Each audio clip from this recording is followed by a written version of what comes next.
Alhamdulillah, wa salatu wa salamu ala rasulillah wa ala alihi wa ashabihi wa man walahu ba'd. Brothers, no sisters I'm assuming, right? Right. So, to be honest, when the brothers asked me to come and speak, I wasn't in a position to really have any time to prepare a talk, but at the same time, the only other time that I can make it will be sometime in May.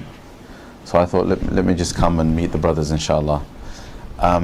Many of you will be aware that the topic that I've been asked to discuss is what we call a hot topic, right? It gets talked about a lot. But having said that, it's also a distraction from the shaitan as well. It's a hot topic that has been made a hot topic because of our lack of understanding of what is important and what is unimportant in the deen. And as a result, what happens is we take things that are unimportant in the deen to be important, and that is, in a sense, a deviation or a distraction by the shaitan.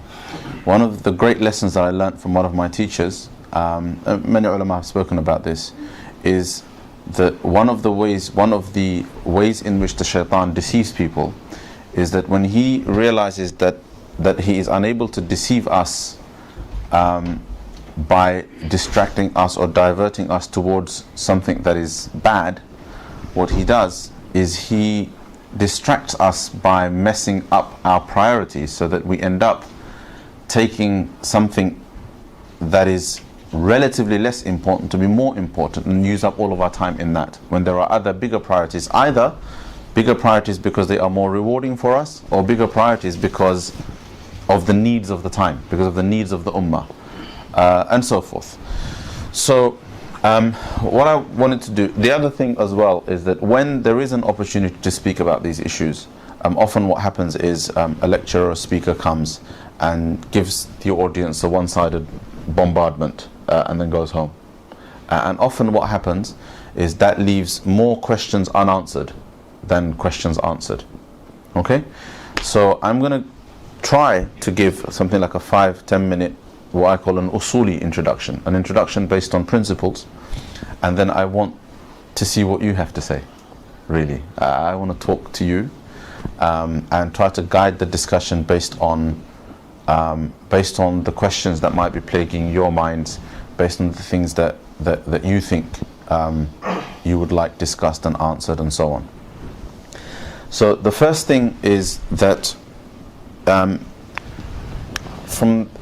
if we look at our deen from the perspective of agreement and disagreement, so if we look at the whole of our deen and we qualify our perception of it with the matters of agreement and matters of disagreement, then we will find that everything in our deen basically is split into two categories. Those two categories are things that are what we call essentials of the deen, within which there is no room for disagreement. These essentials for the deen there is a technical description of them, and there is a non-technical kind of layman's description. A loose term that's used, a very difficult to define term, is ما هو معلوم من الدين بالضرورة, things that are known in the deen essentially. And the definition for that is very non-technical, in that the definition is almost like a social definition, in that things that the average Muslim knows, that every Muslim knows, are things that are معلوم من الدين بالضرورة. So that is like a loose, if you like, definition of this category. A technical definition of this category is anything in the deen that is قطعي الثبوت and قطعي الدلالة. Anything in the deen that is absolute in the way in which it has been transmitted to us, i.e. in the manner in which it has arrived to us from the Prophet ﷺ, it is absolute, meaning there is, objectively speaking, of course a non-Muslim would say subjectively speaking. I'm sorry, I have to come out of my academic kind of mindset and try to simplify things. So the Prophet ﷺ came, gave the Sahaba the deen, the Sahaba transmitted it from him to the next generation, the next generation to the next generation, and so on. This process of transmission from the Prophet ﷺ to us is a scientifically recorded process. It isn't something, it's not a what we call a wives' tale type of transmission, where something is mythically passed down and it's you are unable to pinpoint who said what from whom. The nature of transmission in Islam is that the actual path of transmission is recorded. Okay, where the situation is such that the path of transmission is so multiple, there are so many different paths of transmission, so many different Sahaba recorded something from the Prophet ﷺ, passed it on to lots and lots of different people, who passed it on to lots of different people in every generation until it was fully recorded and written down. And then that written source was also passed down en masse. Sahih Bukhari, for example, is an example of that. Then such a transmission would be called a mass transmitted text, or mutawatir. And anything transmitted in that way would be classed as qat'iyyu thubut. Okay, so in simple English, absolute in transmission. But for something to be one of the essentials of the deen, it also has to be qat'iyyu dalala. And qat'iyyu dalala is when something is absolute in its implication. What that means is you have a text, it's authentic, maybe it's mutawatir, right? Now, one of a clear-cut, straightforward, kind of black and white example of something that is qat'iyyu thubut is the Qur'an. Just to give you like a practical example. So everything that is Qur'an is qat'iyyu thubut. Every verse of the Qur'an, every harf, every word of the Qur'an is qat'iyyu thubut. There is no ambiguity, there is no doubt as to its transmission, as to the fact that this has come to us from the Prophet sallallahu alaihi wasallam. Okay, and this is the scientific nature of this claim is undisputed among Muslims. It's undisputed among Muslims, and anybody that does dispute it is considered a kafir. And even among non-Muslims there is very little dispute. There is some dispute, but it's very, very minute and often refuted by non-Muslims themselves. Okay, so it doesn't really need much of our attention. However, that much isn't sufficient. Just for something to be a verse of the Qur'an isn't sufficient for it to be treated as an absolute. Okay? Because it only qualifies 50%. There is another 50% remaining. And that 50% is what we call, for something to be qat'iyyu dalala. Dalala means implication. Meaning, dalala is the meaning that is carried within a text. Right? Now, when something is qat'iyyu dalala, what it means that you have a verse of the Qur'an, what that verse is saying is clear. Its implication is clear. It is so clear that there is no reasonable grounds for any lack of clarity, any ambiguity. There are no reasonable grounds. Of course, anybody can create ambiguity in anything.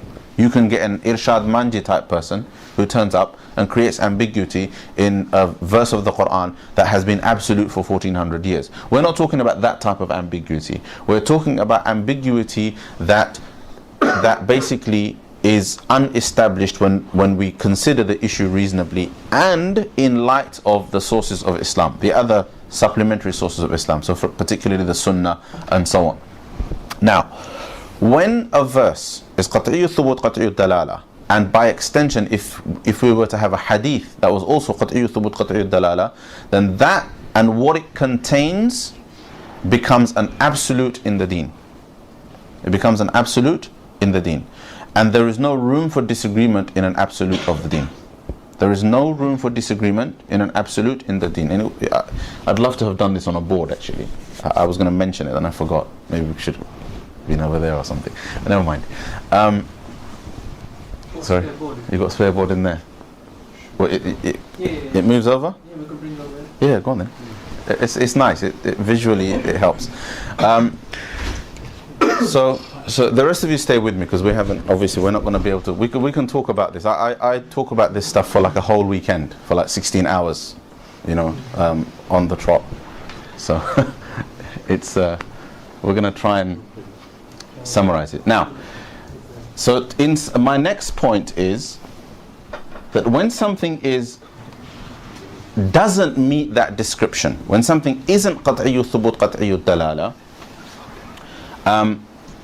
you end up with a situation where either that text isn't authentically narrated, so it is dhanniyyu thubut, not qat'iyyu thubut, but dhanniyyu thubut. Sorry, I'm going to change my terminology there for a second.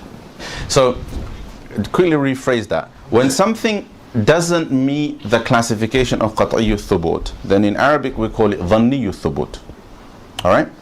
Now this is where English terminology becomes a little bit complicated. Dhanniyyu thubut is often translated as speculative in transmission.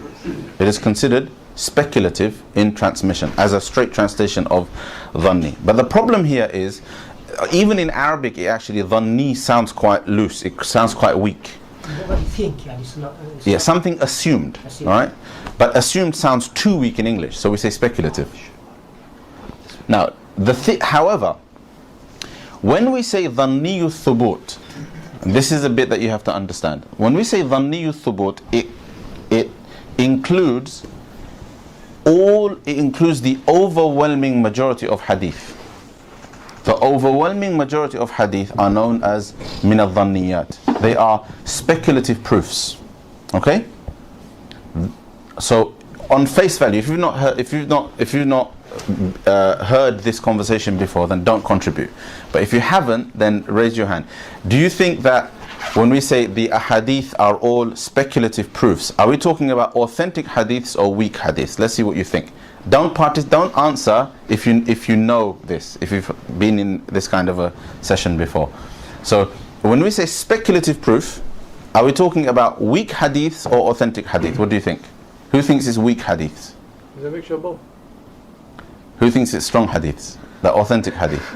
So nobody thinks it's authentic hadith. Do you know why? Because when you say speculative proofs, it doesn't sound authentic, does it? It doesn't sound like something authentic. However, it's a technical term. So forget about what it sounds like. Let's talk about what it technically means. When we say something is dhanniyyu thubut, all it means is it isn't qat'i. The best definition is it isn't qat'i. Right? That means everything non-qat'i is dhanniyyu thubut. Right? And that is the majority of ahadith. Only the ahadith that are mutawatir, right, are qat'iyyu thubut. The rest of the ahadith are dhanniyyu thubut, including the ahadith of Bukhari and Muslim. Alright? And those that are even more authentic than Bukhari and Muslim, and yes, they do exist. Okay? So that's the first thing. So in terms of transmission, you have this category, this alternative category, and then you can have something that is both dhanniyyu thubut as well as dhanniyyu dalala. Or you can have something that is dhanniyyu thubut and qat'iyyu dalala. Okay? So you have the QT, right, the qat'iyyu thubut, which is also qat'iyyu dalala, QD, right? That is an absolute in every sense, right? Then you have something that is qat'iyyu thubut, right? But it is dhanniyyu dalala. I'm going to use a Z here, right? Because the dha is very difficult to spell in. So dhanniyyu dalala. And this is something that essentially isn't an absolute, okay, but falls below. So it's a non-absolute. Because even though it might be a verse of the Qur'an, its implication is open to interpretation. There is some kind of ambiguity in it. And then you have something that might be dhanniyyu thubut, alright? And then dhanniyyu thubut can be either qat'iyyu dalala or dhanniyyu dalala. So in terms of implication, it can be down here. So actually this would go down there somewhere. But it could be dhanniyyu thubut, so it's like a sahih hadith, like a what we call a singular transmission, a khabr al-wahid. But that khabr al-wahid can be either qat'iyyu dalala or dhanniyu dalala. Does that make sense? So by being dhanniyu thubut, it already ends up down here somewhere compared to these two, right? It already comes down a lower level. And then if it is qat'iyyu dalala, it is strong. That means even though it is a hadith, its meaning is clear. So clear meaning. Yeah, clear meaning. And this one is unclear meaning. Excuse the handwriting, right? Unclear meaning. Right. So let's stop there. Now, when something is absolute in the deen, when something is absolute in the deen, no room for disagreement, it falls into this category. It falls into this category. It's qat'iyyu thubut, qat'iyyu dalala. And usually this type of thing, and sometimes things that fall under the category of ma'loom min ad-din bid-darura, like things everybody knows about, such things can sometimes be dhanniyu thubut but qat'iyyu dalala. Over there. Okay? So it can be something that is transmitted by a hadith. It's transmitted by a hadith. Its implication is clear and it's well known to everybody. Can anyone think of an example? Anyone think of an example of something that's proven by hadith but everybody knows it? Niyyah, could be niyyah. Niyyah, yeah. But there are more powerful examples like adhan. Adhan is a really, really good example. Adhan is in fact such a powerful example of something that is, even though it's dhanniyu thubut, is proven by hadith, it's so well known in the deen that somebody who denied it, right, would be considered extremely deviant, an extreme deviant, if somebody denied something like adhan. Okay? Now, outside of these things, something that is qat'iyyu thubut, dhanniyu dalala, qat'iyyu thubut, dhanniyu dalala, something that is a non-absolute that is qat'iyyu dalala, or a non-absolute that is dhanniyu dalala, all of those things come down here into another category, and this category is what we call the speculatives. Okay, I'm going to write weird now. Okay, or the dhanniyat.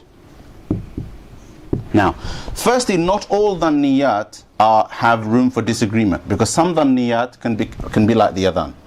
Okay, but overwhelmingly, ikhtilaf in the ummah, disagreement in the ummah happens in here. It happens in this box. This is where disagreement happens. When disagreement happens here, it usually gets very easily dealt with. Kafir.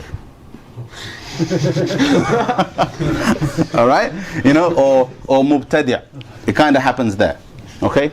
Now, the reason why we disagree about, when I said that I've been invited to speak about a matter that's probably a distraction based on waswasa from the shaitan, is because a lot of the issues that we disagree on around us today, okay, we disagree about them because of a number of reasons. Number one, they fall into that category and we shouldn't be disagreeing about them in the first place, because one of the most significant features about this particular category is one thing: until the day of judgment we will never stop disagreeing about these issues. I think this is the first thing that we have to put to bed. So there are certain principal absolutes that by deduction we can conclude and then learn to live on, learn to move on. And one of those principal absolutes is this issue, that things that are in this category are things in which we will always disagree. Not because there is something wrong with the text, not because there is something wrong with the Sharia, but because of two reasons. Because of two reasons. Firstly, our nature, that as human beings we differ. And therefore, if a Sharia was going to come and apply to humanity over multiple eras, over millennia, so it's already been 1.5 millennia, right? If it's going to apply over multiple millennia, it has to allow room for disagreement. Otherwise, it will become irrelevant. Otherwise, the Sharia itself will become irrelevant, because human nature will simply be unable to cope with an absolute, with things that are constantly absolute. So the Sharia came and gave us areas in which it's possible for us to disagree. All we are expected to do is accept that there will be disagreement in these issues and then focus on one thing. How do we cope with disagreement? How do we cope with this? So how do we learn to live, coexist, socialize, be friends, be brothers, be sisters, and yet have disagreements in these areas? Okay? There are other hikam behind this as well. One of the wisdoms behind this is that if the Prophet ﷺ has brought us a Qur'an that was, let's say, 100,000 volumes, okay? And think carefully. If the Prophet ﷺ was to give us a clear answer for every single question until Qiyamah, in which there would be no room for disagreement, okay?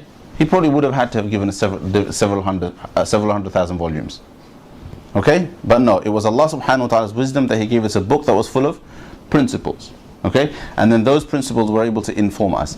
But those principles will fall into this category. They will fall into the category of قَطْعِيُّ الثُّبُوتِ ظَنِّيُّ الدَّلَالَةِ. Because if it is a principle, then every principle requires application. When it comes to application, perspective comes in, background comes in, culture comes in, differences of understanding come in, different levels of intellect come in, and automatically you end up with people who in one era apply something in one way, in another era apply in a different way, in one geographic location apply in one way, in another geographic location apply it in a different way.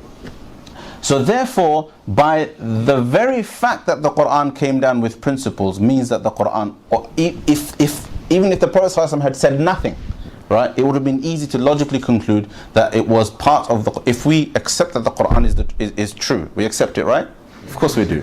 If we accept that the Qur'an is true, then it would be a logical imperative to accept that the Qur'an tolerates disagreement. Does that make sense? Because if it wasn't to tolerate disagreement, it would have provided all of the answers. So that's the first, those are some of the basic conversations that we have to have first before we start to bicker over things that we shouldn't be bickering about anyway. Now, coming to the wisdoms, and then I'll let you guys talk, okay? And then you can direct the conversation. One of the wisdoms for the Prophet ﷺ, because we could have said, you know what, we go through so much headache because of all these ikhtilaf and all these disagreements in the ummah. Why can't we have those 100,000 volumes? Right? Life would be so much easier. The problem there, though, is that, again, it's to do with our nature. Human beings have been given the faculty of intelligence, and the nature of intelligence is that it needs to be exercised. When it isn't exercised, it stagnates. It stagnates. So Allah subhanahu wa ta'ala gave us a deen where there were principles within that provided us with a broad boundary, a broad framework. Within that framework, Allah subhanahu wa ta'ala allowed room for the intelligent in the ummah, the ulama in the ummah, the mujtahidun in the ummah to apply their brains and to exercise their brains. And for that very reason, faqaha, ijtihad, some people argue that ijtihad is dead. Even ijtihad isn't dead. Ijtihad and faqaha, the jurisprudential mind. And by faqaha, what I basically mean is the analytical mind. Because when it comes to the Islamic intellectual tradition, it is the jurists who are the analysts. They are the ones who analyze text. Okay? The juristic mind flourishes in this area. There's no room. You know, La ilaha illallah Muhammadur Rasulullah. What's a mujtahid got to say about that? Hardly anything, right? What's a mujtahid got to do with got to say about the fact that angels exist? It's all over the Qur'an. There isn't much room for maneuver. So the jurist and the mujtahid thrives down there. Okay? And it enables the ummah to remain until Qiyamah an intelligent ummah. Because we know that a nation where there is no education, there is no intellectual activity, becomes a stagnated nation. It becomes a backward nation. It becomes a nation that does not thrive. And it's because of this reason that when we had a structure, when we had a hierarchy, the Muslims were the most intelligent civilization in the world. Alright? It is only because of the fact that we became a subjugated nation that some of these things died from us. We ended up suffering from colonization and so on and so forth. And one of the things, Ibn Khaldun rahimahullah says this very, very nicely. One of the signs of a subjugated and colonized nation, one of the things that a colonized nation suffers is disagreement. People who become colonized, their psychology becomes a psychology that is bickering, that easily bickers over little things.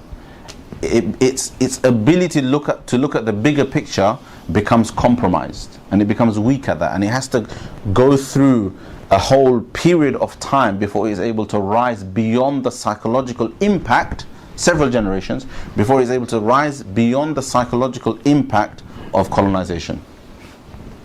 Okay?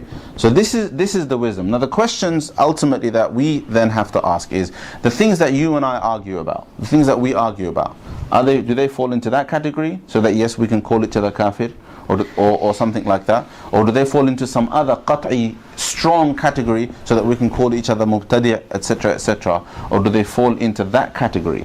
And when they do fall into that category, what is our conduct to be? How are we then supposed to deal with that issue? Okay? Right, now, over to you. Let's see what you have to say. So, Shaykh, Bismillah. are they all from Qur'an, or they could be hadith from Qur'an? Qat'i al-thubut, the overwhelming, like 99.9% of it is Qur'an. Okay? Qat'i al-dalala is Qur'an and sunnah. Everything can be, anything could be Qat'i al-dalala. Qat'i al-dalala simply means, my words could be Qat'i al-dalala. Qat'i al-dalala simply means that what the words I am using can be clearly associated to the meanings that they imply. So I am saying, you are my friend. In this context, what that means is clear. Does that make sense? But I could say to you, yeah, you're my friend. So over here, that automatically becomes dhanniyu dalala. In that, the implication becomes a little bit unclear. Why did he say it like that? Why did he say it with that tone? Does that make sense? So this is dalalat is a whole chapter in usul al-fiqh. So the fuqaha and the jurists have studied the idea of the concept of implication extensively. They've talked about all the different types of implications, that something can be directly implied, something can be indirectly implied, etc., etc. All of these things have been discussed extensively. So qat'iyyu thubut is, you can just say it's Qur'an and a handful of ahadith. Qat'iyyu dalala applies to everything.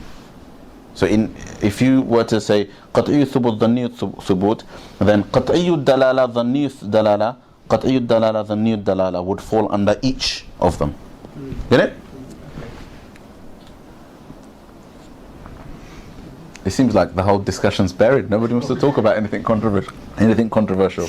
That means then the hadith has to be.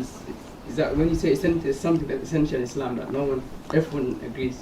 Is that where it comes to qat'iyyu dalala as well? Usually something that everybody would agree with, generally would be qat'iyyu thubut and qat'iyyu dalala, but could also be dhanniyu thubut and qat'iyyu dalala as well. Okay?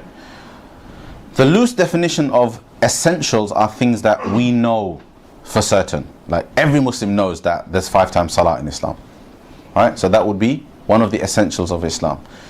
But something like the adhan, everyone knows there's something called adhan in the deen. But even though that's dhanniyu thubut, we still know it. So that has become an essential of the deen despite it not being qat'iyyu thubut. Does that make sense? So you get these types of anomalies also exist. But when somebody denies something that is known widely but isn't qat'iyyu thubut, then you wouldn't jump down their throat and declare them kafir. It would have to be looked at. Really, to be honest, when it comes to dealing with a person who has denied an aspect of the deen, you never jump. It is always something that is done through consideration. You basically consider it. You look into it. Even if somebody declares kufr. Even when somebody declares kufr, in the olden days, under the Khilafah, nobody would just take out a sword and chop their head off. Do you understand? What happened when Sayyidina Ali radiallahu anhu did that on the battlefield? It was Usama ibn Zayd, afwan. It was Usama ibn Zayd radiallahu anhu. What happened? The Prophet sallallahu alayhi wa sallam made him feed like the earth should swallow him up. because he was so upset. So normally, if somebody was out there on the street and he was saying, I denounce Allah, a'udhu billah, right? He was a Muslim. In a Muslim society, the police wouldn't just shoot him on sight. It's not anti-terrorism. You understand? But they would take him in, analyze the situation, see if he's gone mad. Yeah? See if he might be mad, he might be mentally disturbed. All right? Somebody might have really, really badly upset him, so he's rebelling. You know, and so on. He might be ghabi. He might actually just be stupid. No joke, no. This is, the fuqaha discuss this. The fuqaha discuss the implications of stupidity on people and how to handle that. It's a comprehensive deen that we have here. Alright? So he would be taken, arrested, spoken to, given time to kind of, you know, think about what he said and so on and so forth. And then it would be considered, you know, he would be either considered as kafir or not. Does that make sense? So when it comes to somebody else's conduct, you always have to consider the issue. You never jump, because it's none of your business. To be honest, generally it's none of your business until it becomes public. Somebody privately says, you know, I'm having doubts about my deen. You don't go and announce it in the masjid, because it's not harmed anyone. It's just harmed him. With that person, you invite him to your house, you know, feed him lots of food. Right? Cement your relationship with him and then talk to him and then see if things can be changed without anybody knowing about it, without even his parents knowing about it. That's how you deal with that person. Yes, somebody becomes a public fitna, right? Then that's something that you have to deal with differently. Alright. Sheikh, you know, in terms of the speculative area, how much of deen is within that area? A lot of it. Like in terms of percentage? Okay, I mean, obviously that requires statistical analysis, and our intellectual tradition doesn't quite do statistics that well. But basically, what I would say is every issue that, I mean, let's think of it ontologically, right? In other words, let's look at it in terms of how it is. So every issue wherein you see differences of opinion, right, among the Sunnis, yeah, is basically Dhanni al-Dalala or Dhanni al-Thubut. Is that circle? What do you think? A lot? A lot. Okay? So there we go. But the point is, those things will usually be the details. They won't be the principles. So for example, we know we have to pray. We all agree we have to pray 5 times. We know those 5-time prayers are obligatory. Nobody disagrees on that. Right? We generally disagree how many rak'ah, we don't generally, but we absolutely disagree how many rak'ah there are in Fajr, how many rak'ah there are in Dhuhr, in Asr, in Maghrib and in Isha. Okay? Basically, in order to get into the remit of disagreement, you actually have to go quite substantially into the details. Okay? The issue, and I'll guide the discussion a little bit more since you guys don't seem to want to ask any difficult questions. Alright, good. All right. Because, you know, Thank you. the modern times and everything, you know, everything's evolving. We have lots of resources on hand in terms of internet. We have books, Arabic text, classical text, which have been translated to English that we can read, alhamdulillah. So my thing is, what is the need of us following a scholar who was there a long time ago, and we're here today with mobile phones? We have the fitna of our current time. So why should we listen to someone who didn't have a phone? Do you understand? So how can we, at this moment in time, why don't we just get the book, the Qur'an, the Hadith, and implement it and make what we understand and just follow like that? But the state we're in is proof that it can't be done. That is a simple answer. The simple answer is the fact that we are in such a sorry state that in our masajid we've got brothers and sisters bickering over little issues is proof that it can't be done. It's proof that there's something fundamentally wrong in our learning. That's a basic, very, very basic street level answer. Then you have the academic answer, right? So the academic answer, you know, to something like that is that I'll give you another logical answer first, right? And then we'll come to another ilzami answer. Another ilzami answer is that the fact that information has become widespread isn't something that has impacted just upon Islamic knowledge, but has impacted every other form of knowledge. Has it not? It's impacted upon every other science in the world, right? So now you want to read up a paper on sociology, you don't have to go to university. nor do you have to subscribe to an academic journal. All right? You don't even have to buy a book. Right? You just go and you ask Sheikh Google. Yeah? Right. You want an answer on a medical question, even a complex, difficult medical question. You go to Net Doctor, all right? You'll probably have an answer. Right? But has that now made doctors redundant? Do you all still go to the surgery? Right. The fact that there's now engineering information available, right? You can find out how to change the alternator in your car. There's probably YouTube videos on it, right? Do you do it yourself? How many of you do it yourself? Even something as trivial as that. Most people will go to a mechanic because they think, you know what if something goes wrong? But the more important something is, the less likely you are to mess about with it yourself. When it comes to your health, no. You can read Net Doctor as much as you like, my friend, but you will still go to that doctor and get a prescription. Okay? And so on and so forth. Alright? Surgery, more important. No, don't even go there. Alright? You're not going to, and try it out. No, you're not going to. The more important is, the less likely it is that you will think that the availability of information has somehow empowered you and emancipated you from needing specialists. What is more important than deen? What is more important than deen? It also has a tradition. The difference in our deen is that our tradition believes in the open availability of knowledge right from the outset. But that doesn't mean that every Tom, Dick and Harry picks up the Qur'an, right, and becomes a faqih. What that means is that the door to knowledge is open to everyone. Everybody can study and become a person of knowledge. And that is praiseworthy. Islam does not put a lid on it and say, okay, we only want this % of people to be knowledgeable, all right, and then everybody else have to be ignorant. It doesn't do that. It doesn't do that deliberately, nor does it doesn't do that overtly, nor does it do it covertly. All right? There is no class system. Everybody can go and become a mujtahid if they want. Brilliant. All right? However, the reason why that doesn't happen is because of life. Is because of the nature of life. It isn't possible for everybody to spend their 9 to 9. It's not a 9 to 5 job, trust me. It's not possible for everybody to spend their 9 to 9 studying their deen. Because not everybody can handle it. Not everybody can afford it. Not everybody is gifted with the right level of intelligence. Not everybody has the money to be able to do it, right?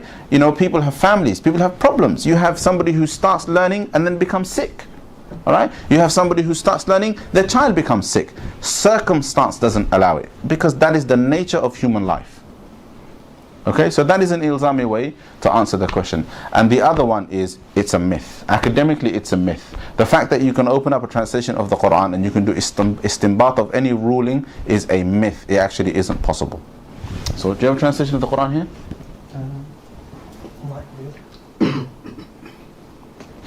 One of the reasons is because the demographics has a lot to do with all of this. I'm going to throw a lot of complicated stuff at you guys because I've thought and studied this a lot.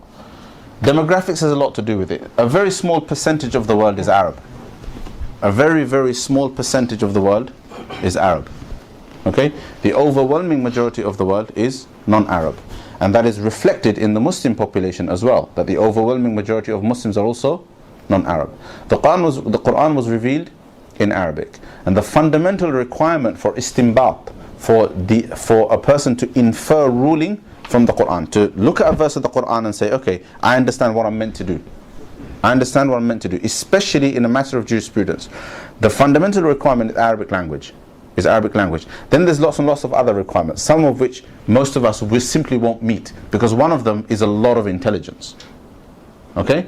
It is because of a lack of that we have a lot of our problems. One of our big problems, and it's offensive. If I say this to you directly, you'd actually take offense. So I'll say it generally. One of the big fitnas, one of the big problems that we have, as a result of which we're having this problem, is what we call jahl murakkab. And jahl murakkab is a result of arrogance. So when an ignorant person is arrogant, they suffer from something called jahl murakkab. And jahl murakkab is when you are ignorant but think you're knowledgeable. Yeah. So in English we call it compound ignorance. You understand?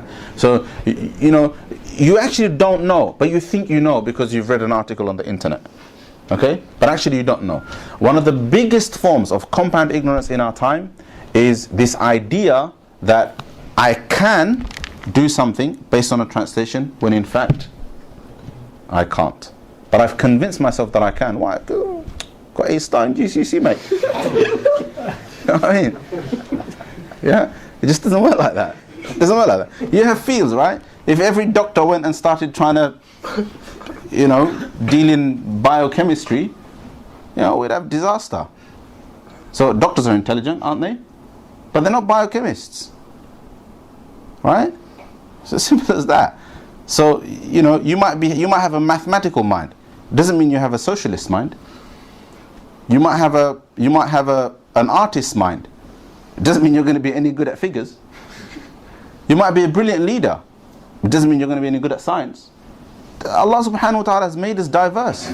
He has made us diverse. That is the nature of us. Let's accept that. Okay? So let's say you open something like this up, right? And we go to, let's think of a simple example, right? Surah Al-Baqarah. And we say, I'm not used to this, so it's going to take me a minute to find it. Here we go. So it says, it's a very, very common example in usul. If you studied usul al-fiqh, it's one of the first things you look at. That's why it's come to my mind. But where are we?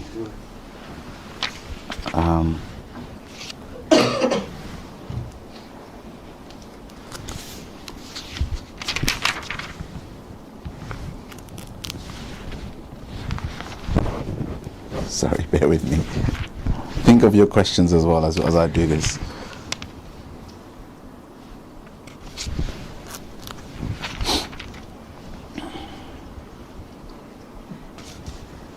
So the verse is basically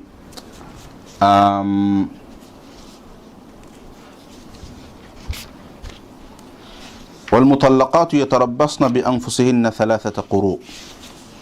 But those who have been divorced, they will wait for themselves ثَلَاثَةَ قُرُوءٍ. 3 qurus is the word in Arabic, right? So when you take that word in Arabic, okay, first of all, if you don't know Arabic, you don't have a clue. First of all, most of you, if you don't know Arabic, you don't know what that means. Most Arabs won't know what that word means. Most Arabs also won't know what that word means. You have to therefore be knowledgeable in the sociology of the Qur'an, meaning that you have to know, or the linguistic sociology of the Qur'an. So you have to know what linguistic environment the Qur'an was revealed in, and what kind of terminology was that word used for, if you like. So what is it? What is the implication? So what is the dalala of that word? When you look at the dalala of that word, it has 2 opposite meanings. It has 2 opposite meanings. It is min al-abdad. So in the context of a woman's period, it means both time of purity as well as time of impurity. So qur' can imply bleeding. It can also imply the time when a woman isn't bleeding. So now, how do you translate that verse first? Somebody has to have translated it, right? When you read that, you don't know Arabic, so you're going to read the translation. What does the translator do with that verse? First of all, what is it that you're reading? Which version of the meaning of the dalala of that verse, when you read it in English, do you have in front of you? This is the question. What do you think? Normally they will give you on the translation, both translations in it. It will give you both translations. Okay, so let's just say it gives you both translations. Now what do you do? Choose. Brilliant. So you choose, right? And then? Is that it? 50-50. You choose. Now here's the question. In this day of... There you go. So this translation, right? Is Abdul Wali? He says, divorced women shall wait concerning themselves for 3 monthly periods. Fantastic. That says a lot, right? It says 3 monthly periods. It means, what does that mean? So how do you understand a period? A period of cleanliness, a period of bleeding. Based on the idiomatic use of the English language, now we're going to have to go into English semantics. Based on the idiomatic use of the English language, that would imply bleeding. So effectively what you're basically then doing is practicing this verse according to the opinion chosen by Mr. Abdullah Yusuf Ali. That's basically what you're doing. So you're not really doing anything, you're following him. You've just followed his translation. Alright? If it's a Muhsin Khan translation, then whatever it is that he writes, based on his preference. So this thing about both translations, it's not in there. Only one is in there. Alright? And how many people read that translation? So it's a red herring. It doesn't work that way. And it's actually, for us to think that it works that way is an injustice to the deen, to the complexity of the deen. Because yes, Islam is simple, alright? But it isn't so simple that it kind of takes it for granted that every Muslim is a dimwit. Do you understand? It's not like that. It constantly encourages the intelligent people to read it and understand it. It constantly invokes intelligent people, right? It says, "Inna fi dhalika la ayatin li ulil albab." Right? It invokes aql, afala ta'qilun. And so it constantly does that. So that means, afala yatadabbarun al-Qur'an. Why do they not ponder the Qur'an? Alright, and so on and so forth. So it constantly invokes intelligence because it expects a Muslim to be. That's why it was revealed in the way that it was revealed. That's why all of this stuff manifested, because intelligence is required. Certain aspects of it are simple. Those things we don't disagree with. Nobody disagrees that sabr is good. Do you disagree? Sabr is not good. Astaghfirullah, brother, sabr is bad. We don't do that, right? We don't say, devotion in salah is a bad thing. Brother, devotion in salah is really, really important, inshallah. If we're devoted in our salah, then our salah will truly deliver what it's meant to deliver. Is anybody going to disagree with you? No? Easy, right? Being truthful. Ittaqullaha wa kunu ma'a sadiqeen. Fear Allah and be with the truthful. Matter of disagreement? No. Is it something that you need to apply your intelligence to? Of course it is. Of course it is. You now need to think about what it means to be somebody conscious of Allah subhanahu wa ta'ala, and somebody, what it implies to be with the truthful. Who are the truthful? Who are the people who are truthful? There is much to be looked at. There is much to be studied. Alright? This is my point about the shaitan taking our mind away from what is important onto things that are actually not so important. That's not everybody's business. Now over there, think, you know what? What are my friends like? What are my friends like? Alright? How do I go from my current circle of friends to being with people who are the truthful? And then what exactly are the truthful? What does that mean? How really do I identify? Okay, let me read the Qur'an a little bit more. Let me read the hadith with that question in mind. And you'll find that as you investigate that question with your intelligence, alright, you are being led into this beautiful world, alright, of spiritual fulfillment. Okay? You start trying to look into the answer to that question, you're just going to find confusion. Okay?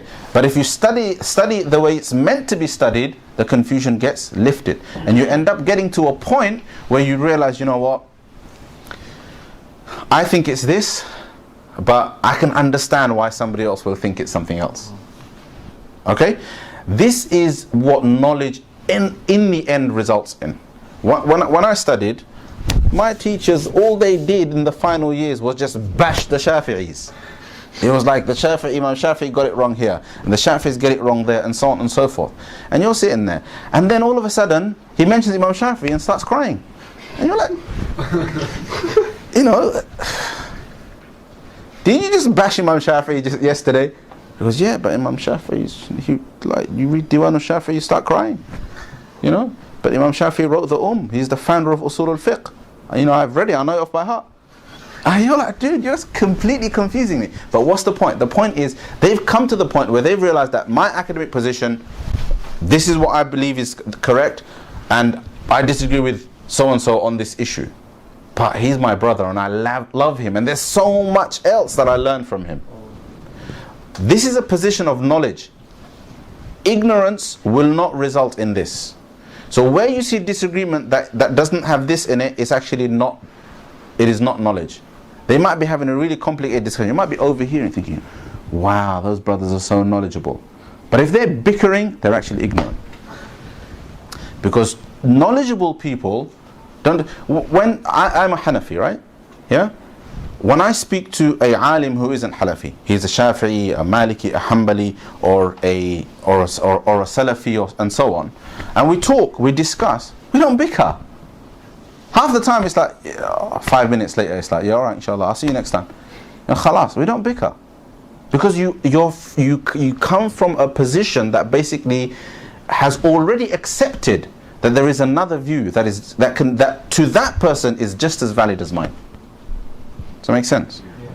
Somebody here was going to say something. Yeah, go on. Do you know there's a hadith that says that there will be 73 sects in Islam? Would you consider that following the school of thoughts of the four Imams as a sect in Islam?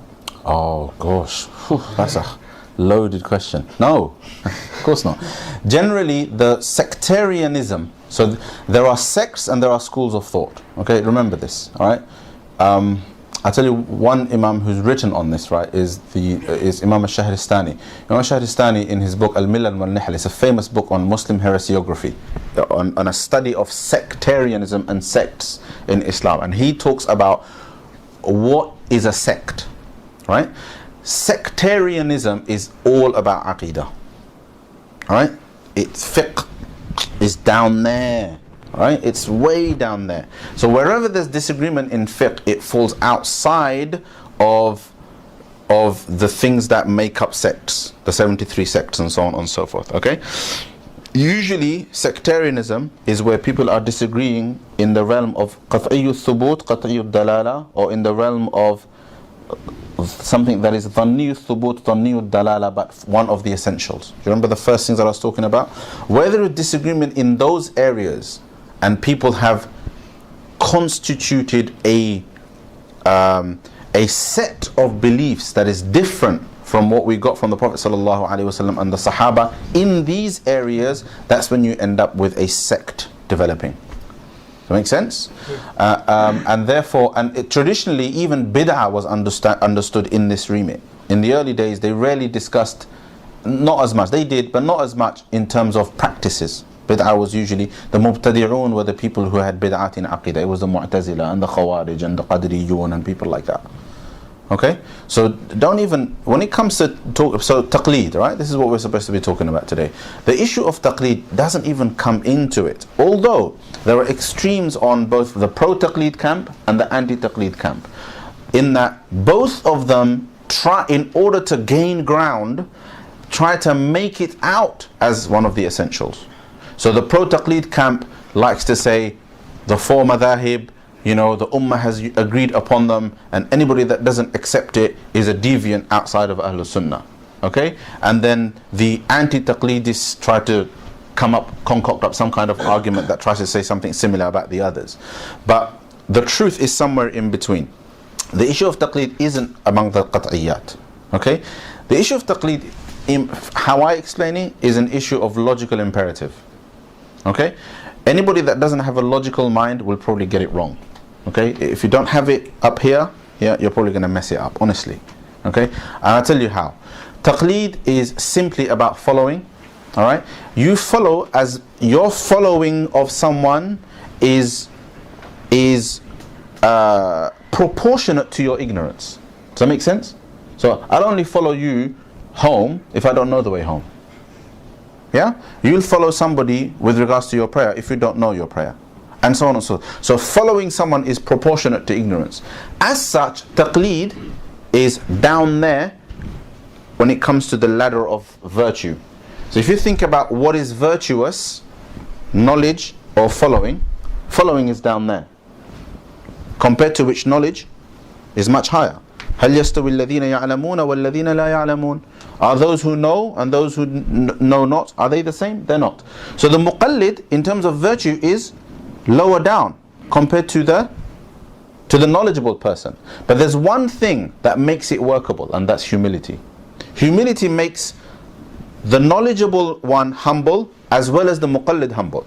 The muqallid's humility is his realization that I truly don't know and therefore I should follow. And the alim's humility is that my knowledge is a gift from Allah subhanahu wa ta'ala and I must share it, but I must acknowledge that my knowledge is also based upon my perspective, and that my brother might have a different view to me. Okay? Now, this is where things go wrong. Where somebody is actually a muqallid, but he thinks he's a mujtahid. Or more accurately, he's a muqallid, he's actually following somebody, but he thinks he's not.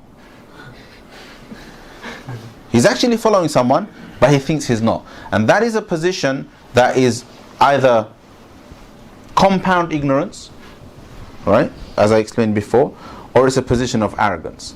He is so uncomfortable with not knowing that he feels he has to be among those who know, even though he can't be bothered to try to work towards the qualifications. So it's like someone who wants a £200,000 job, right? But he failed his GCSEs down there, knows that he needs an MBA probably, all right? But then realizes, you know what, I reckon selling drugs will do it. Do you understand? It will get me the 200, it would, and it will, right? But what's he become? He's got his 200k, he's got his fat car, fat watch, yeah? But it's made him a criminal. And in the case of our deen, it makes you a criminal in the eyes of Allah subhanahu wa ta'ala.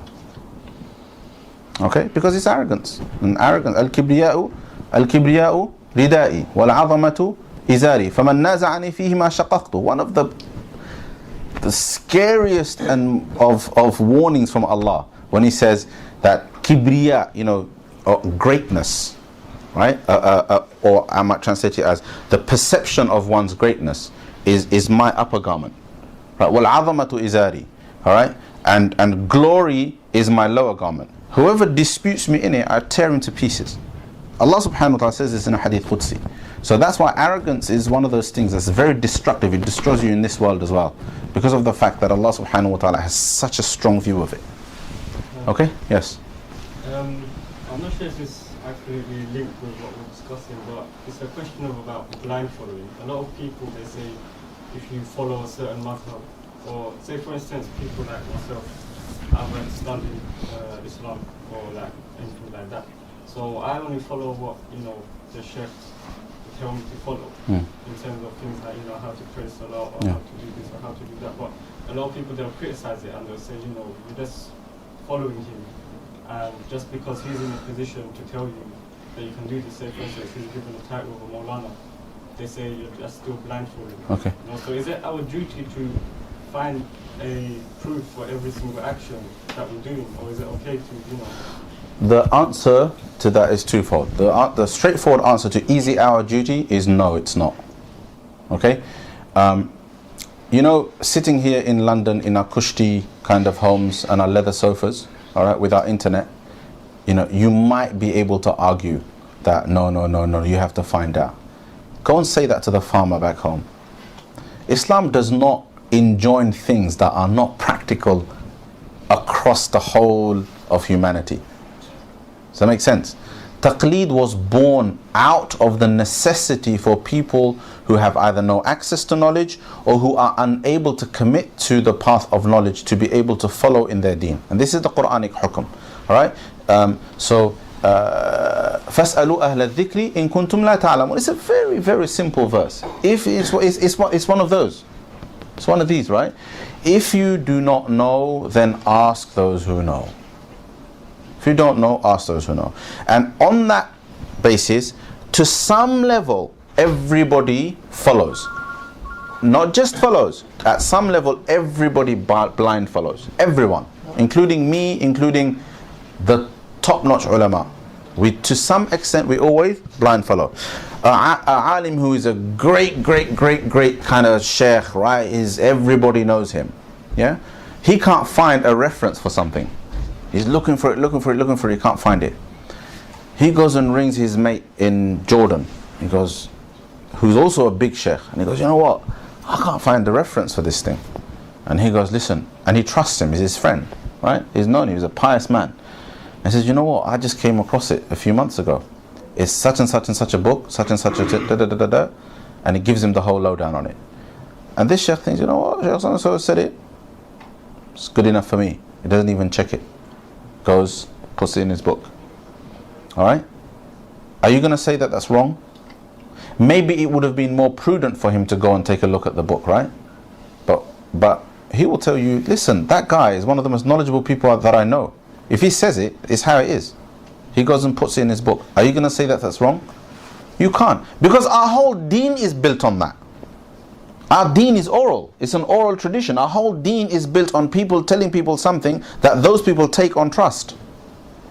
This chain of transmission thing. What do you think? People wrote down certificates? It was all oral. It was all oral. It was all based on trust. We're a deen of trust. Alright? So, blind following is a natural human imperative. The question is, knowledge is better though. This is the thing. Knowledge is better. But what does that mean? Does knowledge mean that you are no longer following something else? No. And this is the confusion. So let's just say you have to follow the Maulana Sahib, right? You know, you have to follow the Shaykh because you don't know. And you do. But then the Shaykh tells you, a good Shaykh will tell you, you know what? You know, you should read as well. Yeah, inshallah. Why? Because it's a good preoccupation. It is something that is good for you. You'll find that it is nourishing to your mind, to your spirit, and it will raise your level of knowledge. Every scholar should do that, right? So as you learn, as you now study, all right, does that now mean that you are no longer following? Does that mean you're no longer following? A Shaykh tells you, listen, go away, you read Bukhari and you read Muslim yourself. Alright? Would he tell you that without answering your question? You said, Shaykh, what does the sunnah say about this? Would he say, what are you asking me for? Astaghfirullah, blind following is haram, you go and find out for yourself. He doesn't. He tells you the answer, doesn't he? It's common sense, guys. He tells you the answer. Then he might say, MashaAllah, you know, you sound like an intelligent man. Allah give you tawfiq. Go away and do some studying yourself. You know, and maybe he'll say, depending on the point of view he comes from, he'll say, go and read Bukhari and Muslim. So you go and read Bukhari and Muslim. Now, will you read Bukhari and Muslim and think in your mind, I no longer need the Shaykh? Or will you continue to read Bukhari and find a hadith that kind of is a bit confusing and go and ask that Shaykh again? And that Shaykh tells you, this hadith means that. And you go, yeah, it makes sense, right? And you walk away all happy and satisfied. You shouldn't be, because you just blind followed. You just took his word for it. You just blind followed. But is there another way? There isn't another way. It's nature, right? Now, blind following in the technical context of taqleed. Okay, let's put away all the wisecracks for a minute. In the technical context of taqleed, right? Taqleed means, technically, it means following somebody's opinion or verdict on something without seeking evidence. That's what taqleed means. And it is for a person who is either unable to seek evidence, doesn't have the time to seek evidence, and so on and so forth. And it is permissible for anybody who meets that description. Okay? But it ultimately boils down to trust. So for example, if you trust me, you ask me, I tell you, you take my word for it, you go home. It really doesn't matter to you whether I'm Hanafi, Shafi'i, Maliki or Hanbali or Salafi or whatever. It matters to you not, right? You just want your answer. You've taken your answer, you've gone, you've blind followed me. Does that make sense? I turn out to be Hanafi, so you end up Hanafi by association. Or you carry on reading and you realize that there are these 4 schools of thought, and most of the scholars that I've learnt from, yeah, they're Hanafi. So by association, I'm Hanafi. Generally, and I try to understand this properly, right? Because people argue over this for no reason. The common man has no madhhab. This is the true position. The ordinary man has no madhhab, because the ordinary person's madhhab is the madhhab of the person who he asks. So the principle the fuqaha say is madhhabul ammi, madhhabu mufti. The madhhab of an ordinary person, a lay person, is the madhhab of the one who gives him his answers, his mufti. Alright? So if you ask me a question and I give you the answer according to the Hanafi madhhab, alright, then that is your madhhab. If I happen to be the person that you always ask, then my madhhab is your madhhab. Whether I'm actually following a madhhab, or whether I think I'm following a madhhab, or I think I am not following a madhhab, because that's usually what it boils down to, what you think, it still means that you have no madhhab. Your madhhab is me, essentially, isn't it? That's how it plays out on the ground. Alright? It's when people now make a meal of this situation that it all gets confusing. Yeah? Okay. In Bangladesh, in Pakistan, in India, things were easy. Everybody was Hanafi. It's a demographical reality. It just so happened that the ulama over there were embedded in that tradition. The people who took Islam there happened to be people who were students of students of students of students of students of students of Imam Abu Hanifa and his students and so on. And that kind of took root over there. In Indonesia, the Shafi'i madhhab took root. In Malaysia, the Shafi'i madhhab took root, and so on. So over there it's easy. All of the people there are Hanafi. Not because they know what being Hanafi means. They don't. They don't know what being Hanafi means. They don't know the usul of the madhhab. Right? But they are Hanafi by association. They are Hanafi by association because all of the ulama in that country happen to be Hanafi.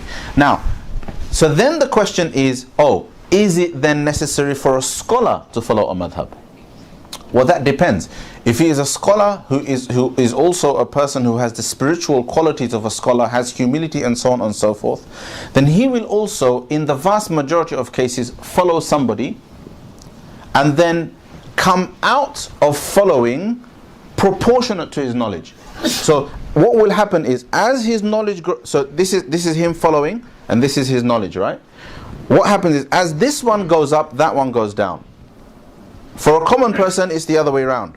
Knowledge is down there, so following is up there. For the scholar, it goes like that. And the growth, so if you start from here, so this is knowledge, the fist, this is ignorance, right? This is following.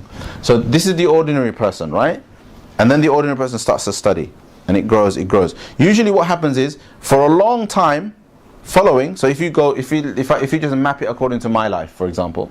So, obviously started off, I just did what my parents did, right? Yeah? So here's my following. Then I start studying. I memorize the Qur'an. Has my following stopped? It's still there. It's not stopped much. I go and study the Arabic language, right? And start studying some fiqh text. Has my following stopped? Still up there. Then I go and I study the Hanafi madhhab with dalil. Has it stopped? Still Hanafi, right? I'm still like that, right? But then all of a sudden now, I'm also studying hadith quite comprehensively and quite comparatively. So I'm now thinking, hang on, this is hadith over there that says the Prophet ﷺ raised his hands before ruku'. I don't do it. I've just read all those Hanafi texts that say, I went through this. Every student goes through this, right? You think, yeah, but the hadith says. So you ask your teacher, and your teacher goes, oh, this is the explanation. You're like, okay, following. Still hasn't stopped. You keep going, keep going, keep going. You start studying all fiqh comparatively. You study usul al-fiqh. You look at how it is that rulings are derived, right? You've studied the Qur'an, all of it. You studied quite a good kind of selection of ahadith. And now you're like, it's quite comparative. Now, depending on your level of intelligence and really how committed the student you are, you start to develop a mind of your own. So from there, somewhere up there, you start to develop a mind of your own. You start disagreeing with your teachers. Your teacher says something and you're like, I've read at least 10 texts on that issue and they all disagree with you. What are you on about? But you still kind of go, yeah, but you know what?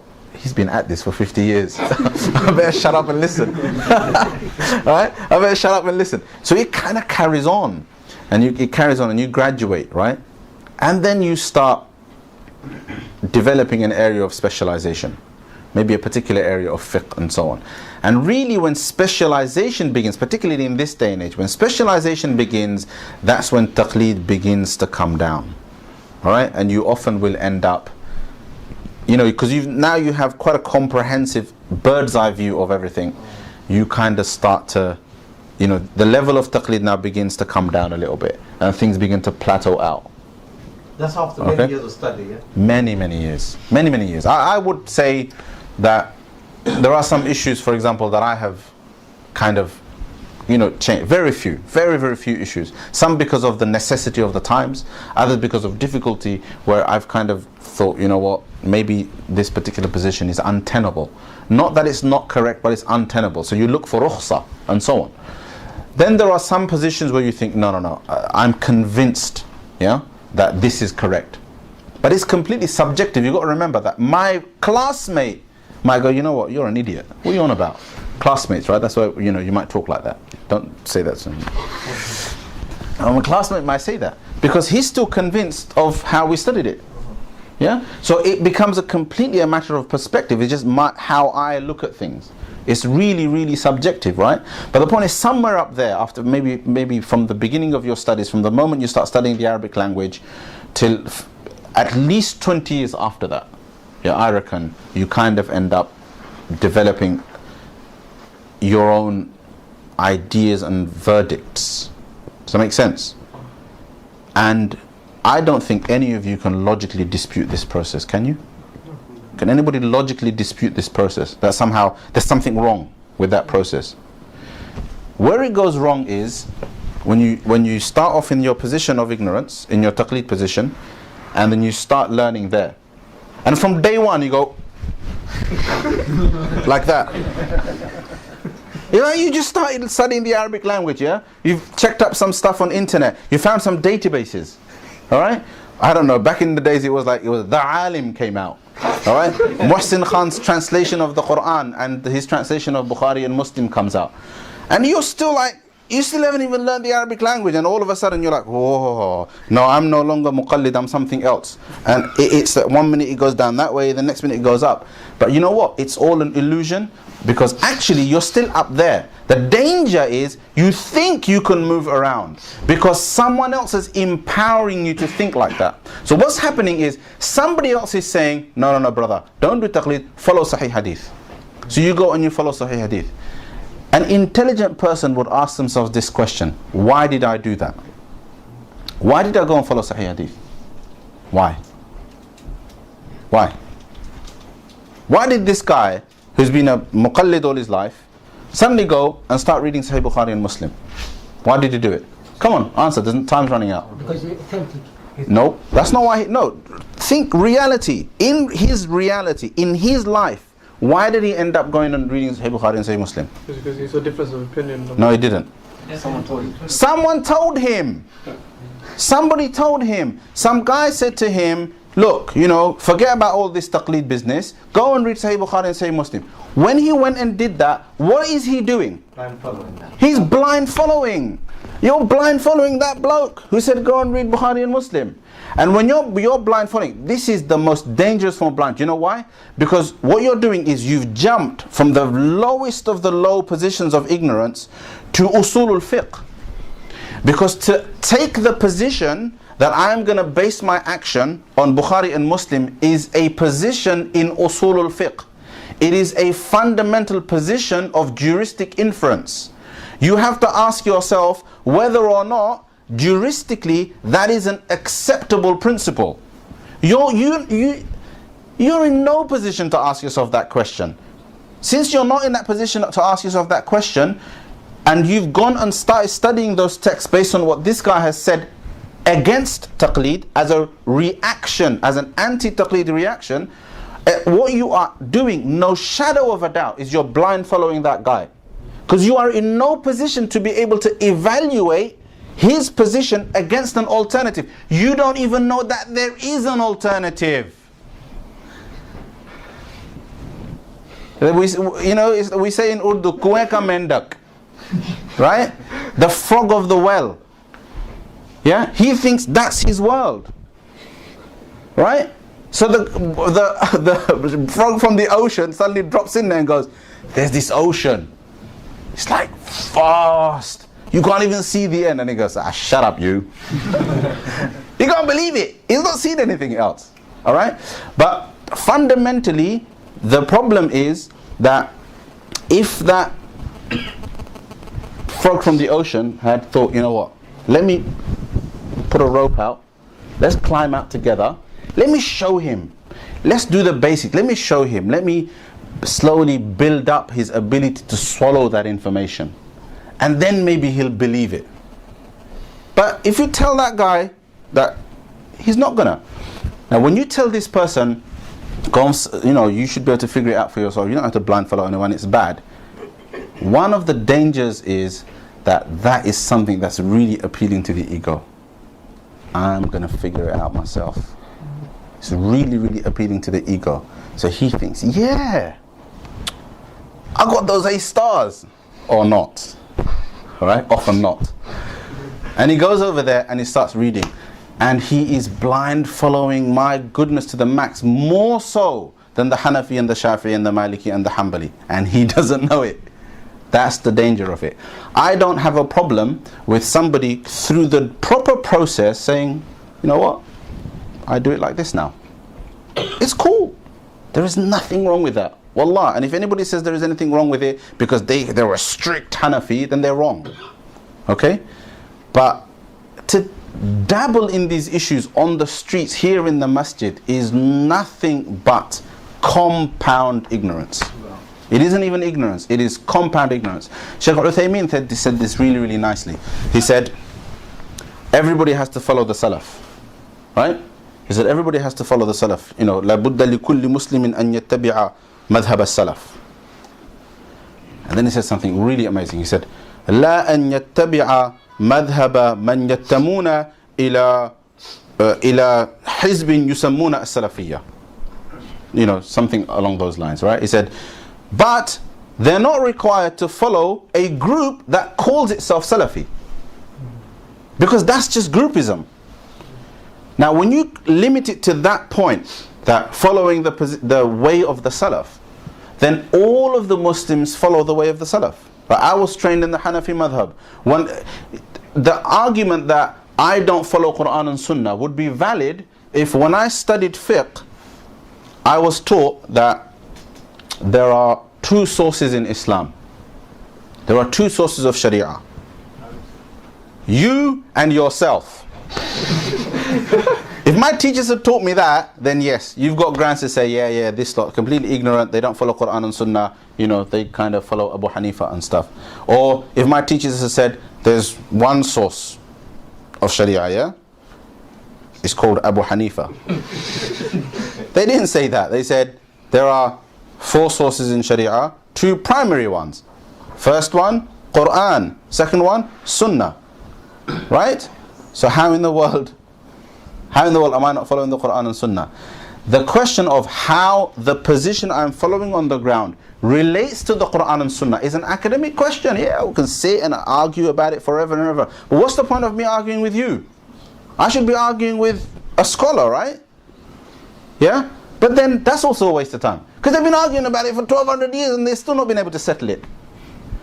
Why? Because it was never meant to be settled. So we now go full circle to my first question. That issues of disagreement in this area will never be settled. Until Qiyamah, the Ummah will disagree. So the question isn't, let's unite in these issues. That's a stupid question. That's a stupid proposition. You don't unite on these issues. No. You unite despite your disagreement. You don't unite your minds, you unite your hearts.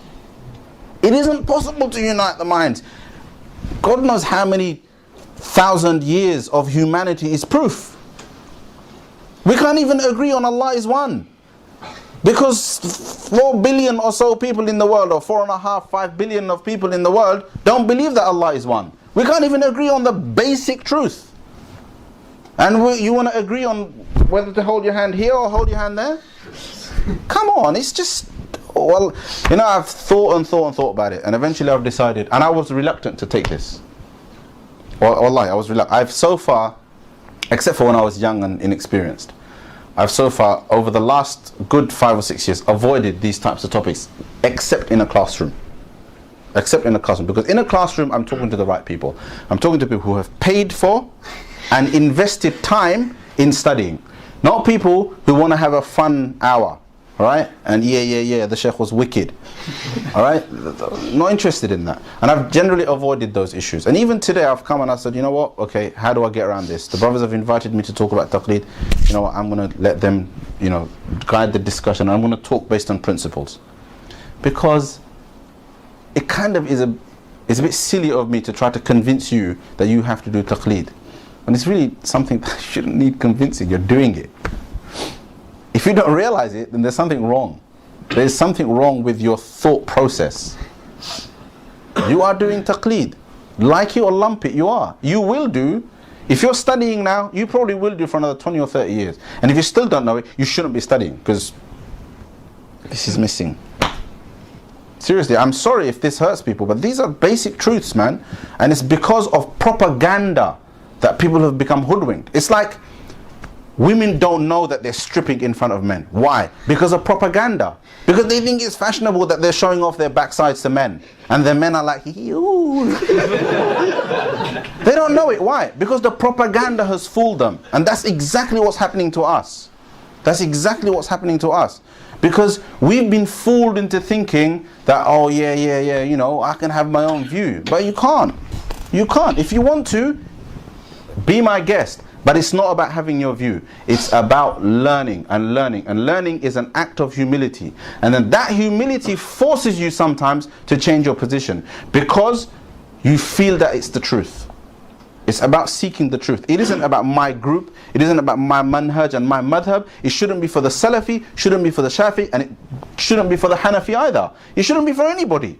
Nobody should be going along those lines. And there are extremes on all sides. And I'm not here to bash anyone. I'm here to bash everyone.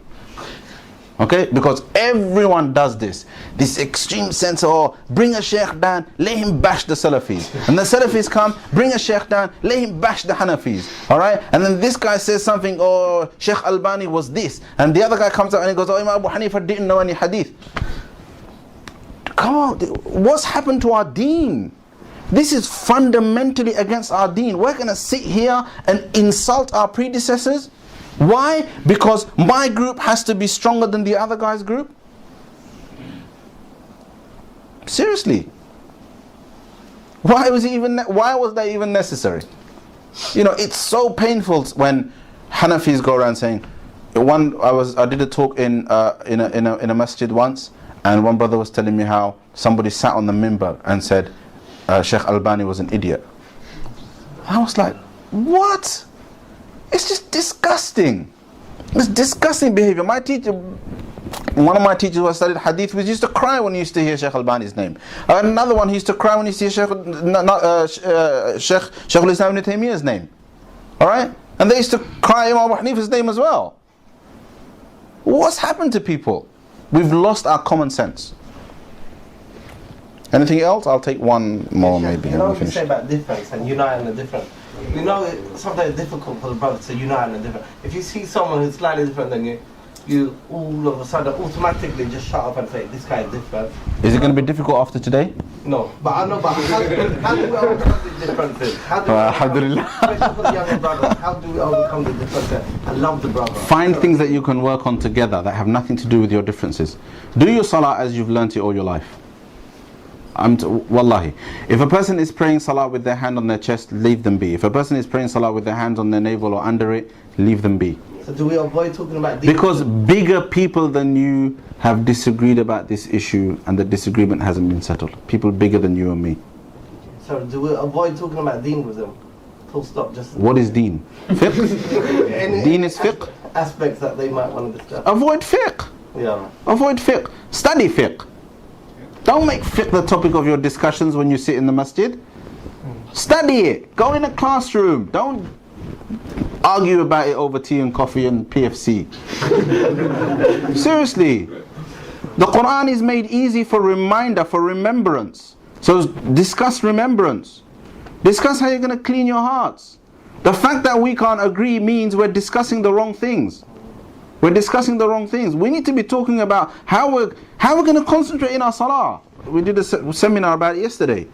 Honestly, I spent a whole day delivering part of and listening to the rest of a seminar on khushu', and I was thinking to myself, I've been running an institute for almost a decade.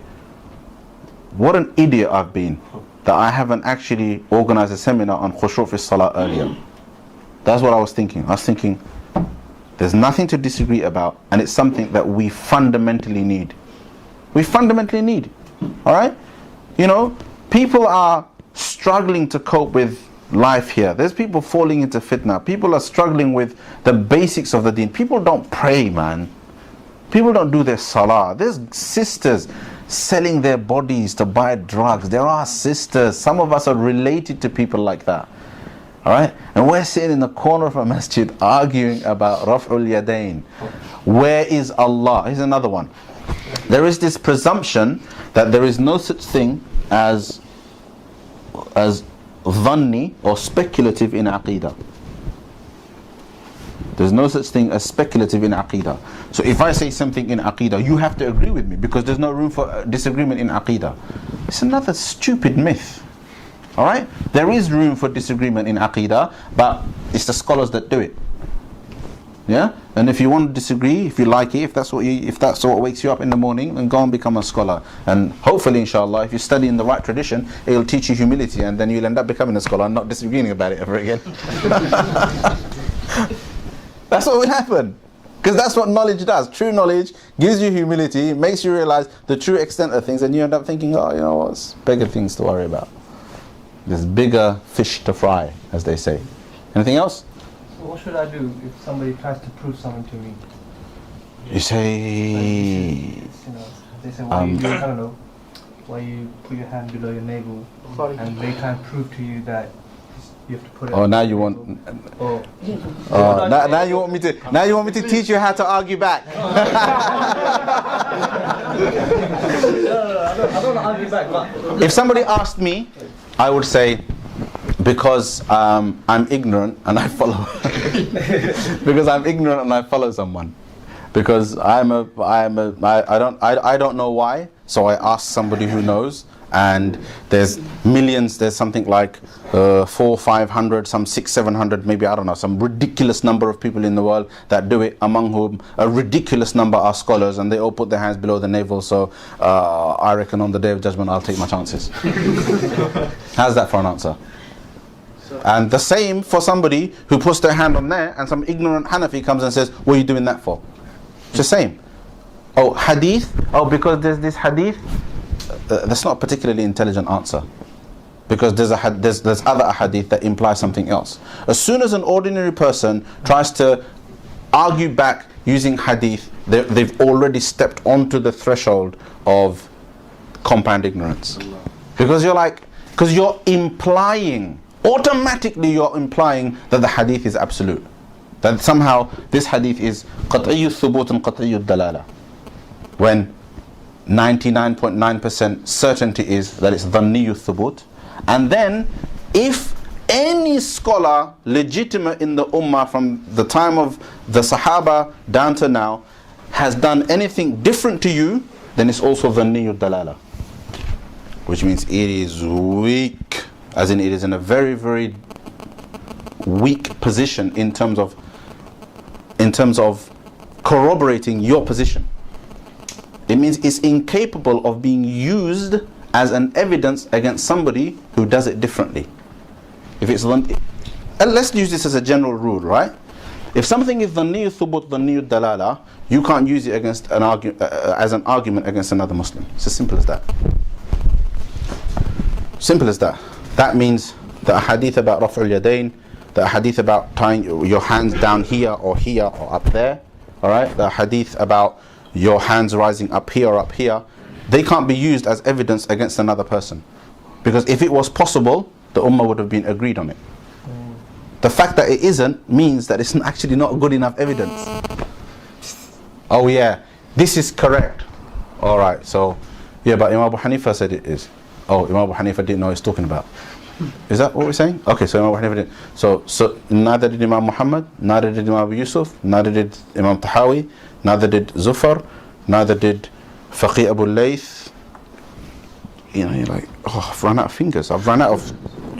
What, none of these people knew what they were talking about? They all got it wrong. Ibn Mas'ud got it wrong, radiyallahu anhu. All of these people got it wrong. They didn't get it wrong. They had a perspective, and other people thought it made sense. When I studied the fiqh of Abu Hanifa, I thought, oh, this guy's amazing. My teachers didn't say, whatever you do, don't study the Shafi'i dalils. They didn't say that. We studied all of them. Still the other ones made sense. It's a background thing. There's an element of prejudice. There is an element of prejudice in there. Just like there is an element of prejudice for somebody who studied in Medina University and is being told that you study Qur'an and Hadith and there's no madhhab. There's prejudice over there as well, because you become prejudiced towards what you have been exposed to all your life.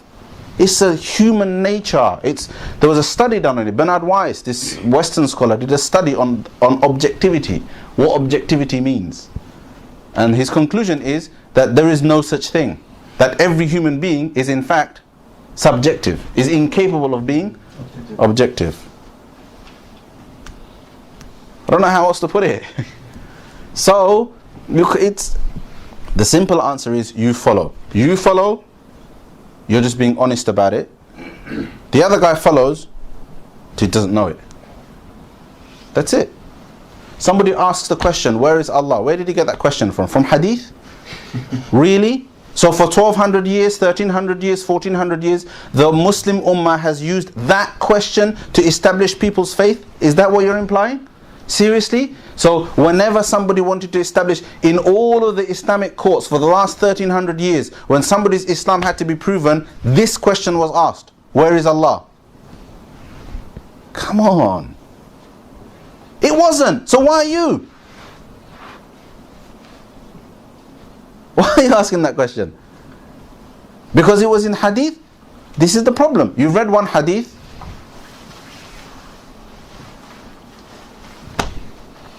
Alright? It's like the guy who, I think it was Imam Malik or somebody that said about the person who claimed knowledge falsafatan, that you've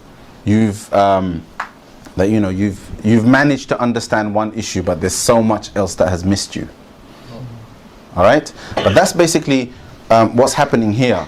That you take one thing and then, if this is a question, then it was a question asked by the Prophet ﷺ in a given context. The question is, how do you establish the legitimacy of somebody's faith? Brother, are you Muslim? Right? Yes? Yeah. Please come to dinner at my place. It's just, common sense has died. What can I say? Common sense has died. That's the problem. Okay, anything else? Can I ask a topic that's ask a question that's off the topic? Yeah. I asked a few imams once, they all gave me different opinions and they always asked me to tell someone higher than me. Okay, well just keep asking. Just keep asking. What is it? If it's an issue of difficulty, if it's something that you're struggling with, that you're finding difficulty with, not everybody will agree with this either, unfortunately. But if it's something that you're facing, struggling with, that you're struggling to cope with, then it's permissible for you to ask questions seeking a rukhsa, seeking a dispensation, so that somebody gives you a way out of your difficulty. And when a mufti tells you that, yes, you can do this, and that's your way out, you can act upon it. Okay? If it's an issue that's not that much of a big deal, then it's useful. I'm not saying you have to, it's useful to follow what is the more safe position. As one scholar that actually answered this really nicely, and I quite like this answer, he said, ask somebody whose knowledge and piety you trust. Okay? And if he gives you an answer and you're satisfied with that, yeah, then fine. But if that answer contradicts another answer that you know from another person, okay, and you trust both of them equally, yeah, and you trust both their knowledge equally, then you have two options. Either to follow the easier position or to follow the safer position. You have two options. Now, which one of those two you follow depends upon, to some extent, depends on your circumstance. And scholars have different tendencies here. Some scholars are more ease orientated because there is a question of principles, and I never got to discuss this, the issue of principles. So some scholars say that no, for the general masses, ease is the priority, so they should follow ease. Whereas others say no, taqwa is a priority, so people should be more cautious. And I would say that the way to navigate yourself around this is, if you're in difficulty, go for ease. If you're not in difficulty, go for piety. Make sense? Yep. I think we've discussed a lot. I'm getting a headache. The only other thing I was going to say is, I think the important thing to mention is, there is this issue about authenticity of hadith, that follow what is authentic. Here you need to understand there is a fundamental usuli issue, which is the issue of authenticity versus authority. That authenticity of a source, so something that is qat'iyyu thubut or dhanniyu thubut, but dhanniyu thubut but sahih, like a sahih hadith, does not equal practice. This is very important. Nobody will tell you that something authentic means you should practice it. Alright? Because if you take that literally, it means somebody could read the hadith of mut'ah and go and visit a prostitute that night. Because it clearly says you can have a temporary marriage. So you go visit the prostitute and say, look, I'll give you 50 quid extra if you marry me. Yeah? But 3 hours later, it's over. So don't worry about it. No commitment. What do I have to do? I'll just go and pay 50 quid to 2 other guys to be witnesses. Yeah? But there was this, I once saw this woman that was being interviewed, and the Shia still accept mut'ah, right? So she was being interviewed and they asked, how many times have you done mut'ah? She said 9 times. And she's done it for as little as a night. Yeah? So, yeah, but it's a sahih hadith. So, if sahih means practice, if you take that on face value, and that means you can follow anything that is sahih. No, that's not how it works. Sahih does not equal practice. This is why many fuqaha have said that if you are unable to have a bird's eye view of the sharia and study properly, then you are not allowed to practice based on hadith. You have to practice based on fiqh. You can practice based on hadith when you have a comprehensive knowledge of hadith. So you know that yes, there is a mut'ah hadith permitting it, but there's another hadith abrogating it. There's a hadith here, but this one was earlier, that one was later, etc., etc. You know that there are two things that are contradictory, but they are either irreconcilable or reconcilable. And if they are, then how? All of these issues you need to know. So, authenticity versus authority. When a hadith is practicable, is that a word? Yeah, practicable, I think it is. Yeah, applicable, meaning that you can practice it. You can do amal, ma'mulun bihi, we say. When a hadith is ma'mulun bihi, we class that hadith as hujjah, as a hujjah. We class it as an authority or as authoritative. You understand the difference? So authenticity and authority or authoritativeness, right? When something is authoritative, it gets practiced. That means that something that is authoritative may be a relatively weaker hadith than something even stronger. But this one gets practiced because it's more authoritative. And it is then authority, how do you establish authority? You establish authority based on a set of principles that is a combination of usul al-hadith and usul al-fiqh. Okay? And then because the fuqaha are the ones that study both, they're the ones that usually give a ruling on authoritativeness. And because authoritativeness of a text is by definition a speculative science, you end up with what? Difference of opinion. You end up with difference of opinion. And because often this type of discussion, because it isn't just about dalil, what is your dalil, but it's about dalil and tariqul istidlal. It's about dalil and how the dalil is used for inference. The combination of the two, the overall aggregate of it, eventually results in irreconcilable difference. So you end up with one person arguing until their face goes red that this is the correct position, and the other guy arguing till his face goes red that it's not. It isn't that this guy is sincere and the other guy is arrogant, or vice versa. It's simply that both are actually equally convinced, and that's why you have to leave it. Okay? So can I ask, is it okay for the average man to choose between two scholars' opinions? For the average man, yes it is. Yes it is. Yes it is. Many people will tell you no, but what's that based on? Yes, if you're a Hanafi, there is an argument that you have to stick within the madhhab. Alright? But that argument does not work with an ordinary person, because an ordinary person doesn't even know what it means to be Hanafi. Alright? So therefore, basically, the bottom line is this, that you follow whom you trust, right? In our climate, because we are in such a melting pot of different backgrounds, you will often end up, if you're asking one sheikh today and you're asking another sheikh today, and the third day you're calling Islamica, then what you will end up with is you'll end up being told different things, and you have to apply.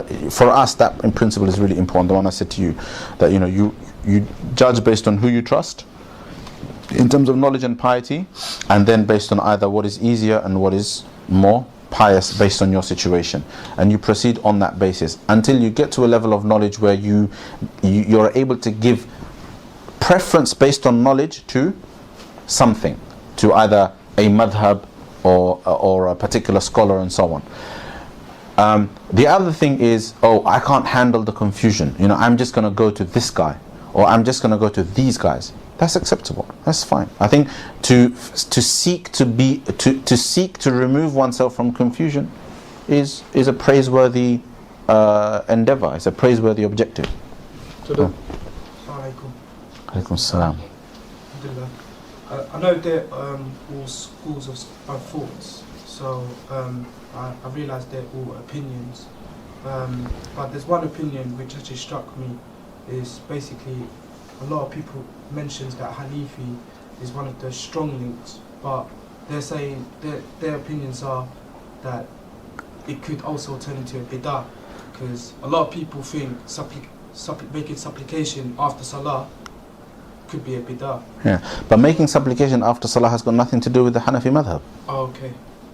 I didn't know that. This is misinformation. It's misinformation. People are giving you misinformation.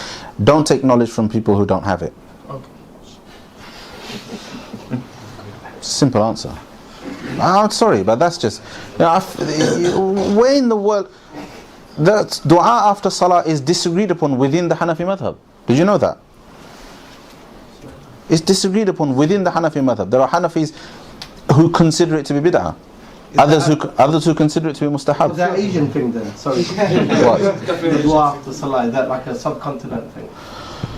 I don't know, because I don't know details about the Middle East. Yes, I'm from the subcontinent, and very much so yes, it is a subcontinent thing.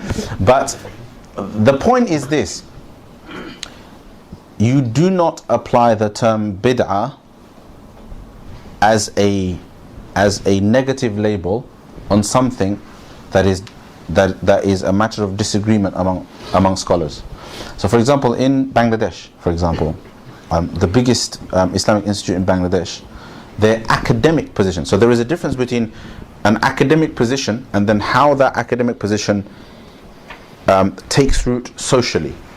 So the academic position of the whole of the institute, the ulama who represent that institute, is that dua after Salah is bid'ah. Okay, they're hardcore Hanafis. Okay, and then for the majority of the remainder of the country considers it to be either mubah or mustahab. But they don't go around bashing the others over the head with it. Bid'ah, bid'ah, bid'ah, bid'ah. Their academic position is in fact that it is a bid'ah, but they don't allow it to become a social battering ram. Does that make sense? And that's intelligence. Because why? Because the people who disagree that it's a bid'ah are ulama. Do you understand? So therefore you can't allow it to take hold socially. The two alims can get locked into a room and they can have it out, it's not a problem. But you don't allow something like that to trickle down until it gets resolved. And this is another problem, that people who are unable to cope with academic issues, these issues are filtering down to them, and they don't have the mechanisms that enable them to deal with those disagreements aren't being discussed. So nobody talks about this stuff, nobody talks about etiquettes of disagreement, nobody talks about the causes of disagreement and how to remedy them and how to navigate around them. That's what we should be talking about, not who is right and who is wrong, because who is right and who is wrong will never ever be resolved unless it's to do with this, unless it's I believe Salah is fard and he believes Salah isn't. yes, we can resolve that quite easily, like I said before. But if it's to do with fiqh or even certain issues of aqidah, it's irreconcilable, let it be. Even the ulama can't reconcile it. You think the ulama that think that for example, I'll give you an example, that the interpretation of the attributes of Allah subhanahu wa ta'ala is impermissible, right? So there is a position that interpreting the verses, ambiguous verses, the mutashabihat, is not permissible, is a bid'ah. And then there are those who consider that to be permissible, عند الحاجة, alright? Those two arguments, you might think, is the people who say it is a bid'ah argue it like there's no room for disagreement in it. The others argue it on the basis that these guys are bigoted. Yeah, they don't actually say, you know, that you have to only do ta'wil. They just say these guys are bigoted. Yeah, but it's not reconcilable. No matter how clear it is to you, it is not reconcilable. It's not reconcilable partly because of the way the whole argument is being presented. It's being used as a battering ram. Alright? You use anything as a battering ram against anybody, they're going to react. They're not going to get convinced. They're going to be like, what? Yeah. And that's basically the response you're going to get. But on the other hand, the reason why, so let's just say we're the neutral guys, we're the good guys, right? We're neutral, we sit in between and we look at these things. And the reason why it's not reconcilable is because both positions come from knowledge and both have existed as positions for a long time. For a very, very long time, to the extent that a period came when the majority of scholarship felt that both of them were fine. You understand? And we get Imam Nawawi kind of alluding to this. We've got Imam Suyuti alluding to this. We've got Imam Ibn Hajar Asqalani alluding to this. And people that allude to, they're not saying that no, you have to interpret. They're saying that both positions are valid. That's what they're saying. So they've kind of come later and they've thought, yeah, both of them are valid. That's it. It's irreconcilable. So, and it's a matter of aqidah. You could argue that it's a matter of aqidah. So you won't reconcile these issues. So don't be, it's like banging your head against a stone wall. You're not going to get anywhere. The head is going to cave in.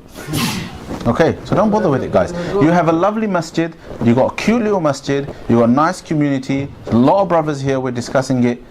Don't tear your masjid apart. There are masjids in Tower Hamlets, wallahi, that are in political deadlock. Do you know why? Because they can't agree over matters of fiqh and these little subsidiary matters of aqidah. So there's fights going on in the masjid. The police are coming, the kuffar are coming to kind of arbitrate between the Muslims. Thousands and thousands of pounds are being spent in courts. Alright? So that this stuff, and at the bottom of it, it's what? It's these issues. Get on with important things. Make a change to this community. How about thinking about how all of these sufuf can be filled for Fajr? How about that? As something to unite upon. Alright? And then the masjid gets filled out even for Fajr. So you're thinking about a bigger masjid. How about prioritizing things like, let's study the 6,500 or 600 or 700 verses of the Qur'an that there's no disagreement in. Not 6,000, 5,000. 5.5 or 5 3/4 thousand verses of the Qur'an that have nothing to do with fiqh, that we actually agree on. How about discussing those? How about studying those? How about having tafsir sessions that discuss those things?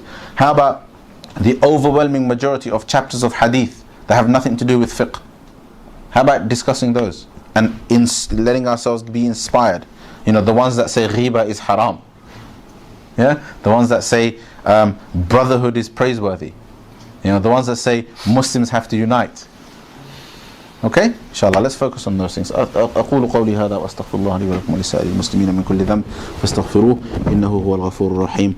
We pray to Allah subhanahu wa ta'ala that Allah subhanahu wa ta'ala gives us true unity despite disagreement, because we know that Allah subhanahu wa ta'ala intended disagreement to remain so that our intelligence can thrive.